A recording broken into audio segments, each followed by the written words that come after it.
Animals saving animals. விலங்குகள் விலங்குகளை காப்பாற்றிய கதை. சுந்தரவனம் என்ற அழகான காட்டில் பல விலங்குகள் வாழ்ந்தன.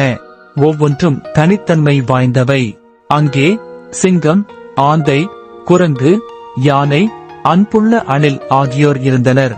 ஒரு வெயில் கொதித்த கோடை காலத்தில் காட்டின் குளம் வறண்டுவிட்டது. விலங்குகளுக்கு தண்ணீரும் உணவும் இல்லை. ஒரு நாள் காட்டை முழுவதும் அதிரச் செய்தது ஒரு அழுகை. ஒரு குட்டி மான் களஞ்சியில் விழுந்துவிட்டது. நாம் காப்பாற்ற வேண்டும், அணில் அதிர்ந்தது. ஆமாம், ஆனால் அது மிகவும் ஆபத்தான இடம் என்று நரி மந்தமாக கூறியது. அப்பொழுது சிங்கம் கர்ஜித்தான், பயம் நம்மை தடுக்க கூடாது, நாம் உதவ வேண்டும். பலமோ உயரமோ முக்கியமல்ல, மனம்தான் முக்கியம். ஆந்தை கூறினாள். அணில் மரத்தின் வேர்களை பிடித்து கிளறினான்.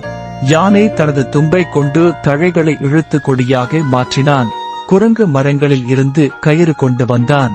நரியும் பின்னர் தன்னுடைய தவறை உணர்ந்து தண்ணீரும் இலைகளும் கொண்டு வந்தான். அணில் குட்டித் மானிடம் மெதுவாக கூறினான், பயம் வேண்டாம், நாங்கள் உன்னை காப்பாற்ற வந்திருக்கிறோம். அனைவரும் இணைந்து கயிறை இழுத்து குட்டித் மானை பாதுகாப்பாக மேலே கொண்டு வந்தனர்.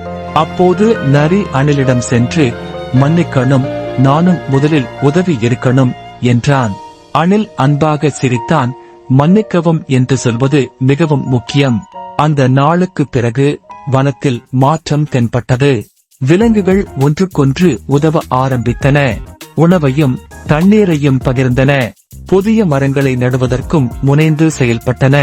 அந்த இரவு சந்திரனின் ஒளியில் ஆந்தை கூறினாள், ஒருவருக்கு சிக்கல் என்றால் எல்லோருக்கும் சிக்கல். ஒருவருக்காக உதவுவது அனைவரையும் காப்பது போல. அந்த நாளுக்கு பிறகு சுந்தரவனம் ஒரு காடல்ல, அது ஒரு குடும்பம். சப்ஸ்கிரைப் பண்ணுங்க, லைக் பண்ணுங்க, மறக்காம பெல் பட்டனை கிளிக் பண்ணுங்க. தேங்க்யூ.